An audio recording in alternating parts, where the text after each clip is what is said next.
You got a job, they can do it, don't much care what it is. So what is the crew of the Serenity doing all these years after Firefly's end? Captain Malcolm Reynolds wasn't just another Han Solo clone, an atheist for good reason, and an active rebel against an intergalactic alliance that devalued personal freedom. He serves as the core of the Firefly-class Serenity's ragtag crew. Don't forget to call him sir. He likes that.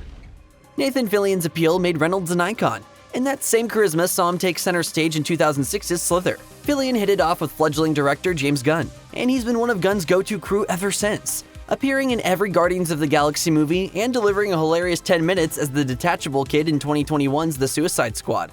Your name is TDK, correct? Yeah. And it stands for what? Stands for me. Elsewhere in the DC universe, Fillion's provided the cartoon voice of Green Lantern Hal Jordan since 2011. Meanwhile, while appearing in the long-running series Castle and The Rookie, Fillion had multiple Firefly alums join him for cameos. Hey. Hey. I was just trying on my Halloween costume. Wash Washburn, the Serenity's eccentric pilot, sometimes played with plastic dinosaurs and sometimes pulled off mind-blowing aerial stunts. Alan Tudyk imbued Wash with cornball charm, a trait the performer has used to good, and sometimes scary, effect ever since. He followed Joss Whedon to his next doomed but fascinating series, Dollhouse, playing a rogue active named Alpha. Stephen Kepler, is that you? Well, there's a lot of aspects to that question. You're not from the Thai place, are you? Today, Tudyk ranks as one of the best voice actors in the industry. He's a Disney veteran, appearing in nearly every animated feature in some form and voicing the droid K2SO in Rogue One. He also stands out on Harley Quinn. He voices a Joker that can match Mark Hamill's iconic style by putting his own wild spin on the character, and also voices an equally terrific Clayface. He's a joy as well in sci-fi's Resident Alien, where a stranded alien tries to fit into a small town, and the first season of Max's Doom Patrol as the terrifying yet pathetic Mr. Nobody. And there's more to come. He's slated to join James Gunn's animated Creature Commandos as Dr. Phosphorus. We can't wait to hear him again. Zoe Washburn, team tactician, warrior, and a former browncoat rebel, found both the number 2 chair and a devoted husband waiting for her on the Serenity. Gina Torres' unshakable poise features in almost every performance, but few of her post-Firefly roles can be called retreads. She met and married Lawrence Fishburne around the time she appeared as another ship captain in The Matrix Reloaded and The Matrix Revolutions. Torres would also co-star with Fishburne in several episodes of Hannibal, another series with a small but fiercely loyal fan base. The couple divorced in 2018. Think it's too late for us to have kids?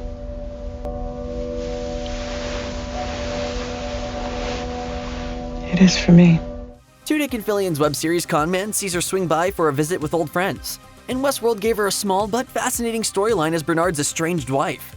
It's Transformers and Star Wars that really keep her in the nerd loop, though. In Transformers Prime, she voiced the Prime Decepticon Arachnid, and in the latter, she's the Mandalorian Ketsuanyo, who helped the Rebels' crew toward victory on Lothal. Today, she co-stars in 911 Lone Star, an emergency services procedural spun off from the original hit show. There's a lot to unpack about Whedon's notion of ethical sex work in Firefly, but Inara, a professional companion, brings wit and elegance to the Serenity, despite Captain Reynolds' best efforts to filth the place up. Maybe you should think twice about letting go of Saffron. You two sound like quite a match. Actor Morena Baccarin didn't have to rely on her striking beauty to convey Inara's competency, and it's a gift she's since used to ground the Deadpool movies and their glorious gutter comedy in the occasional moment of genuine emotion. Baccarin was also the face of the 2009 revival of the classic sci-fi miniseries V. As visitor leader Anna, Baccarin took on a frosty commander stance, making the role her own. She's also dropped in on the DC universe, recurring on Gotham until its end in 2019 and voicing the AI assistant Gideon in the CW's The Flash. Kaylee Fry was Serenity's engineer, a living cinnamon roll of optimism with a penchant for machinery. If Inara is the brain of the crew, Kaylee is the heart of the group. Jules Staite never made Kaylee's bubbly personality a drawback. If someone hurt her, we felt it. She made us invest in Kaylee's deserved happy ending, whether or not it involved her crush Simon. Like Gina Torres, Staite joined Nathan Fillion for an episode of Castle that let her show off her darker side. Staite appeared in Stargate Atlantis from 2007 to 2009, playing Dr. Jennifer Keller, who began as a recurring character and became Atlantis' chief doctor. She also co-starred in Legends of Tomorrow as an engineer with a talent for robotics. Most recently, Staite headed the successful Canadian legal drama Family Law. I used to do personal injury law, but then I got fired from my last firm for barfing in a courtroom after a bender. As Abigail Bianchi, Staite plays an alcoholic lawyer and mother who hits rock bottom. It's up to Bianchi if she wants to stay there. Simon Tam came off feckless and icy in equal measure when he arrived on the Serenity. A top surgeon with a sheltered upbringing, all he really cared about was his traumatized sister.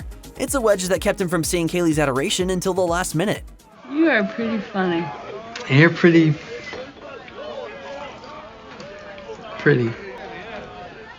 Sean Maher was a relatively new young actor when he assumed the role of this awkward gentleman, but he transformed Simon's distance into something we can empathize with. He's kept in touch with his former crew through Nathan Fillion, popping up in both Con Man and in The Rookie. Maher also belongs to the DC Universe Club as one of the go-to voices for Bat Family alumni Dick Grayson in his older Nightwing incarnation. In addition, he guest starred in 2 episodes of Arrow as a reimagined version of the villain Shrapnel, who falls afoul of his orders on Waller's Suicide Squad. Their great appearances and their brevity lets Maher handle his biggest role, being a dad with 2 children alongside his partner.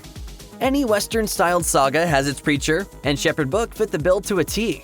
With a mysterious past, the ever-capable, peace-loving Book wasn't above defending those he cared for. He is the first big loss in Serenity, defending the planet of Haven and proving to Captain Reynolds that life on the run isn't the answer. Previously best known for his role on Barney Miller, Ron Glass gave Book a gravitas and earthy humor that kept him relatable, even to fans who prefer Mal's religious pessimism to faith. Shouldn't you be off bringing religiosity to the fuzzy wuzzies or some such? Oh, I got heathens aplenty right here.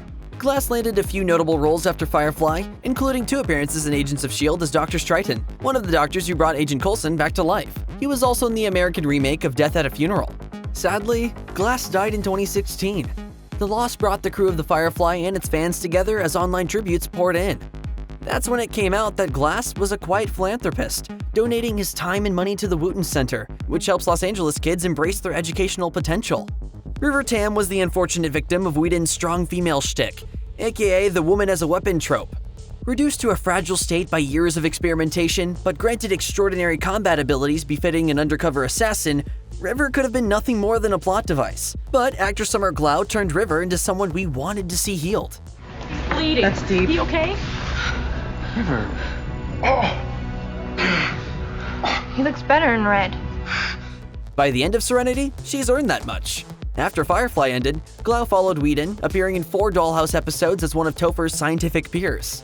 Glau later co-starred in the cult sci-fi series Terminator: The Sarah Connor Chronicles as an advanced T-900 unit named Cameron, sent back in time to prevent John Connor's death. The actor went on to recur on Arrow as a reimagined Ravager named Isabel Rochef, who eventually wrests Queen Consolidated from Oliver's control. Where Zoe was the martial mind of the group, Jane Cobb was basic muscle. A mercenary with flexible loyalty, he nonetheless stayed by the Serenity crew's side when it mattered. It was clear there were depths to this lunk. While he reunited with Fillion in an episode of Castle, and Torres on 911 Lone Star, he's also the guy the fans have to just sort of accept. Jay? Yeah, Mel. You got any light you'd like to shed on this development? No, Mel. A steady primetime worker, Adam Baldwin, not a member of the Hollywood Baldwin clan, landed his best role since Firefly as Commander Mike Slattery on The Last Ship. Based on a novel set during a Cold War nuclear holocaust, the series shifted the setting to a viral pandemic. The show wrapped in 2018, well before our real-world pandemic, but it probably did nothing for Baldwin's mindset. A staunch conservative whose most notable post-Firefly nerd contribution is getting involved with the then-nascent Gamergate movement. He's since devolved to touting Ted Cruz's leadership potential and granting interviews to gaming rags whose stock and trade is making young men angry about woke libs. At least the Jane hat still rules. In only 2 episodes, Badger, Underground Figure, and a Master Smuggler became a Firefly breakout. And I don't like the way you look down on me. I'm above you. Better than. Businessman, see?